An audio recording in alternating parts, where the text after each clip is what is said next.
Hola a todos y todas y bienvenidos a una nueva edición de Alerta Congreso. En esta ocasión y como ya es costumbre, estamos con Rodolfo Reina de Observatorio Legal. Hola Rodolfo, ¿cómo estás?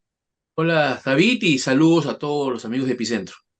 Bueno Rodolfo, te hemos convocado para ver el tema de los famosos congresistas viajeros. En este caso particular, el de los que han viajado a Rusia, ¿no? Una docena de congresistas han viajado, viajaron la semana pasada para un evento que se iba a realizar entre el 29 y hoy. Hoy se supone que es el último día de la Conferencia Parlamentaria Internacional Rusia-América Latina, organizada por la Cámara Baja del Congreso ruso. Ahora, tras conocerse el viaje, el presidente del Congreso, Alejandro Soto, aseguró que ni su despacho ni la mesa directiva habían otorgado autorización para los viajes. Sin embargo, luego se conoció que por lo menos en el caso de un congresista, del señor Jaime Quito, sí le habían dado licencia y el presidente del Congreso tuvo que reconocer que había sido así. Lo que también plantea una interrogante, si solo se ha autorizado a un parlamentario y el resto no solicitó licencia, entonces ellos estarían incumpliendo el reglamento del Congreso habiendo viajado sin permiso del Congreso.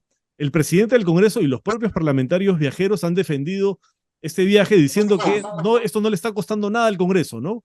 Eso ya sería el colmo, la verdad, si es que eso lo pagará el Congreso. Lo cuestionable aquí es que abandonen sus labores parlamentarias para asistir a un evento, además, cuyo beneficio para el país no han podido explicar y en plena semana de representación. Primero quiero preguntarte, Rodolfo, ¿qué opinas de la facilidad con que los parlamentarios pueden ausentarse de sus deberes? Bueno, creo que como ya hemos sostenido en anteriores entrevistas, nuestro reglamento es muy flexible respecto al uso de licencias, ¿no? Hay licencias que se justifican, por ejemplo, cuando un congresista ejerce una cartera ministerial, hay una licencia oficial, hay obviamente licencias por enfermedad, hay licencias por viajes oficiales, que aparentemente este no es el caso. Y también hay licencias por motivos particulares o inclusive por viajes de carácter particular. Y lamentablemente esto ha llevado a que estas licencias por motivos personales sean prolongadas en el tiempo, ¿no?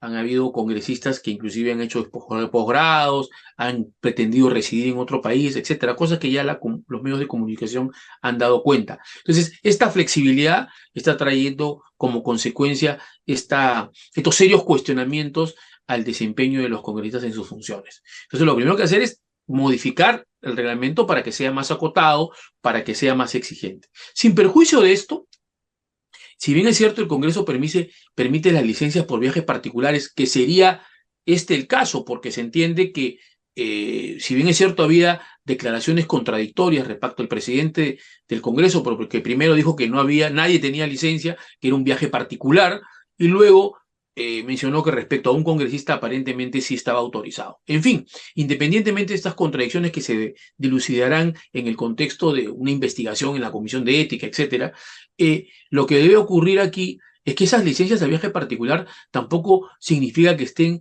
exentos de ningún tipo de valorización o juicios de valor respecto a su pertinencia. Estos viajes particulares, sin duda, tienen que estar debidamente motivados y deben reflejar algún tipo de utilidad para la función parlamentaria, ¿no? Si no, no carece de sentido, ¿no? Uh -huh. Ahora, hay un tema también diplomático y de relaciones internacionales, porque justamente Ucrania ha expresado su rechazo, la embajada ucraniana, a este viaje y lo ha condenado enérgicamente. Ha dicho textualmente, consideramos que mientras Rusia ataca las escuelas, hogares y hospitales en Ucrania, comete crímenes de guerra y genocidio, la visita en referencia al país agresor es inaceptable y tóxica. Por lo tanto, la asistencia a la conferencia mencionada desacredita completamente a sus participantes. Hay que mencionar también que la Cancillería peruana ha condenado repetidas veces el ataque de Rusia a Ucrania. Entonces yo quería preguntarte qué impacto puede tener este viaje en las relaciones internacionales del Perú y si es que se puede enmarcar dentro de lo que se conoce como la diplomacia parlamentaria. En efecto, David, en primer lugar, dejar sentado que de acuerdo a nuestro ordenamiento constitucional, el que dirige la política exterior y las relaciones internacionales es el presidente de la República. Sin duda, a través del sector correspondiente que es el Ministerio de Relaciones Exteriores o la Cancillería. Y como bien tú has dicho, ya la Cancillería en, en el mes de febrero del año pasado, en septiembre y en fin, ha hecho comunicados oficiales que han transmitido la posición peruana respecto a este conflicto entre Rusia y Ucrania, donde ha calificado la actuación del gobierno ruso en este conflicto como violatorio del derecho internacional y que se debe tener un respaldo a la soberanía e integridad territorial de Ucrania. Vale decir, hay una postura de rechazo, una postura muy clara y definida de la diplomacia gubernamental, digamos, la diplomacia que está representada en el Poder Ejecutivo respecto a este conflicto. Ahora, como tú bien has dicho, hoy se habla también que los parlamentos contribuyen a través de la diplomacia parlamentaria, que es el conjunto de actividades de connotación internacional que tienen los parlamentos. Inclusive se habla de una nueva función a las que ya conocemos, que son la función de legislar, la función de representar, la función de fiscalizar, de ejercer control político, esa función especial de designar a los altos funcionarios. Se ha sumado ahora lo que se llama la función de la diplomacia parlamentaria. Diplomacia parlamentaria que dicho sea de paso, no puede ser incompatible o debe ser armonizada o alineada con la política exterior que define el Poder Claro. Ejecutivo. Vale decir, no puede ser incompatible, no puede ser contraria, ¿no es cierto? Ahora, sin duda, cuando los grupos parlamentarios que pueden estar en oposición tienen un punto de vista diferente respecto a la política exterior, tienen mecanismos de control político para hacerlo, pero la política exterior es definida por el Poder Ejecutivo. En todo caso, los grupos opositores, cuando lleguen al gobierno, pueden cambiar también la línea o la política exterior respecto a determinado país, pero mientras sean solamente grupos parlamentarios de oposición, no pueden imponer al Poder Ejecutivo la línea que ha definido la política exterior peruana, ¿no es cierto? Entonces, esa diplomacia parlamentaria, que es muy importante, porque ha tenido hechos significativos, y es muy antigua ya con la creación de la Unión Parlamentaria, que es una suerte de organismo internacional de los parlamentos del mundo. Ya se ha generado una serie de foros en la participación del Parlamento, en el Parlamento latinoamericano, en el Parlamento amazónico, en foros, en organismos internacionales. Y no debemos olvidar que el Congreso también tiene una participación activa en la política exterior peruana. Recordemos que el Parlamento aprueba los tratados internacionales, ejerce control político sobre los llamados tratados ejecutivos, autoriza los viajes del presidente de la República, sus salidas del país hacia el exterior, etcétera. Entonces tiene una presencia muy activa en la actividad internacional, pero hay que recordar que en este tipo de relaciones internacionales quien define la política es el Poder Ejecutivo, lo cual me trae a alusión también varios hechos donde sí, efectivamente, han venido situaciones similares. De pronto, durante la gestión del el presidente del Congreso, Luis González Posada, también se hizo una invitación a un grupo parlamentario de una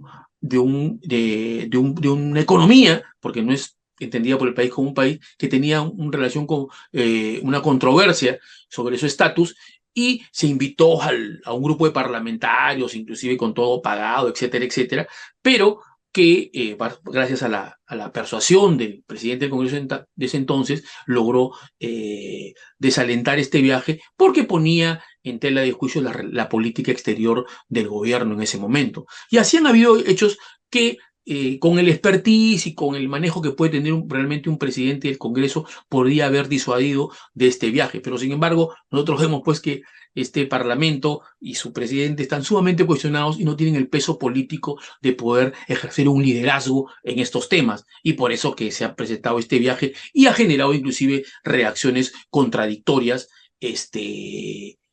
respecto a esta autorización o no de este viaje, que inicialmente fue calificado a título personal por el presidente del Congreso. Ahora, claro, digamos, ellos van con una postura totalmente contraria a la postura que tiene la Cancillería peruana. Entonces, el mensaje que dan hacia afuera es que no hay una única posición sólida de parte del Estado peruano, porque el Estado está compuesto por el Ejecutivo, el Legislativo, etcétera. Entonces, el Ejecutivo condena la agresión de Rusia a Ucrania y el Legislativo va a Rusia y se reúne con miembros del diputado ruso, ¿no? Efectivamente, esta reunión es con el Parlamento ruso y es una mala señal, porque es una señal contradictoria a la línea que ya ha establecido el Poder Ejecutivo respecto a la política exterior sobre este tema. E inclusive, como vuelvo a enfatizar, la política exterior y las relaciones internacionales las establece el presidente de la República a través de la Cancillería.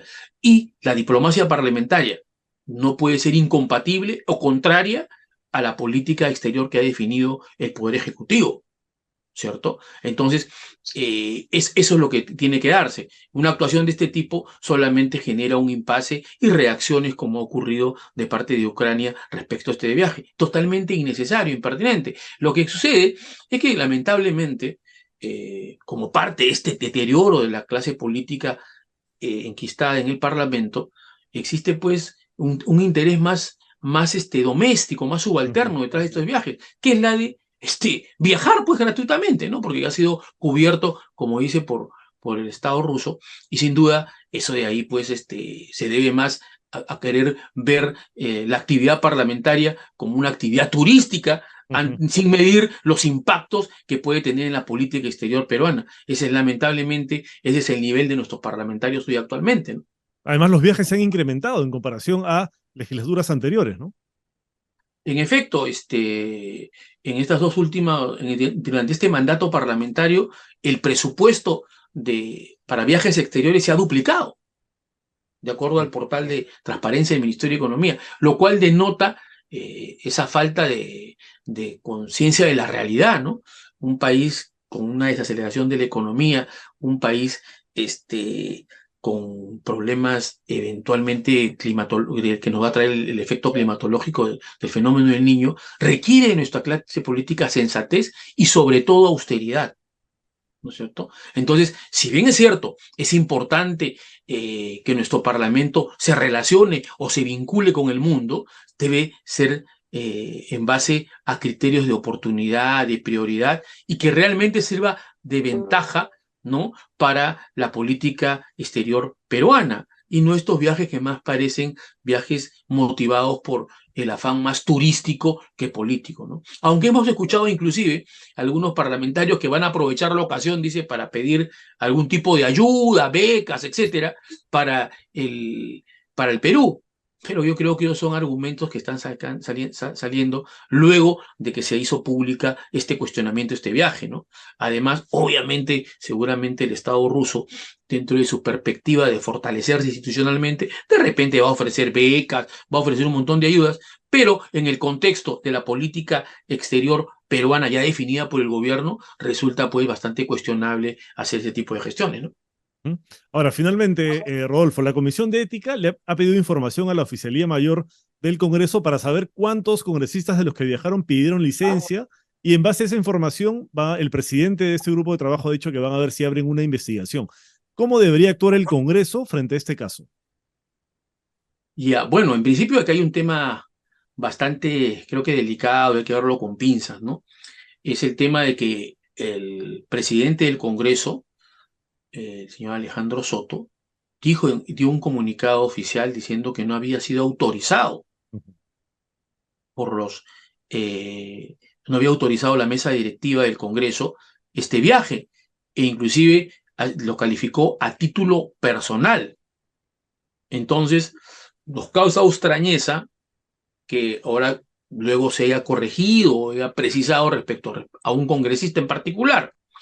Y lo que llamaría más poderosamente la atención es que de repente las autorizaciones se los dieran vía regularización, lo cual es una forma de querer convalidar una actuación irregular. Yo creo que eso hay que medirlo continuo. Ya la versión que ha dado el presidente del Congreso, que supuestamente es una comunicación oficial en Oficial. base a las informaciones que él tiene, y donde la mesa directiva no ha autorizado ese viaje, que generalmente las autoriza la mesa directiva, e inclusive dispone los gastos administrativos que recurren cuando el Estado, cuando el Congreso de la República asume los gastos.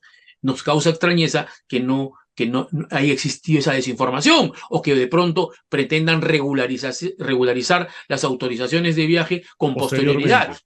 O sea, eso de ahí sería algo bastante cuestionable. Lo que le debe ocurrir aquí es abrir una investigación y establecer una sanción ejemplar, porque yo creo que inclusive si no tenían esa autorización, han sacrificado la función de representación, que es la semana de representación que permite o se da con la posibilidad de que el parlamentario entre en contacto directo con sus electores para poder trasladar o incorporar a la agenda legislativa las demandas de la población con las cuales él representa. Entonces han sacrificado esa semana de representación o parte de ella para este viaje más parece turístico que de una connotación positiva de las relaciones internacionales del país, ¿no? Bueno, vamos a ver qué hace la Comisión de Ética, porque ya hemos visto que muchas veces también termina blindando a los congresistas que cometen irregularidades o abiertamente delitos, como en el caso de los mochasueldos. Muchísimas gracias, Rodolfo, por tu participación en esa alerta Congreso. Gracias, David, y saludos a todos los amigos que nos ven en Epicentro. Gracias a todos los que nos siguen y si les ha gustado el programa, compártanlo. Nos vemos la próxima semana. Chao.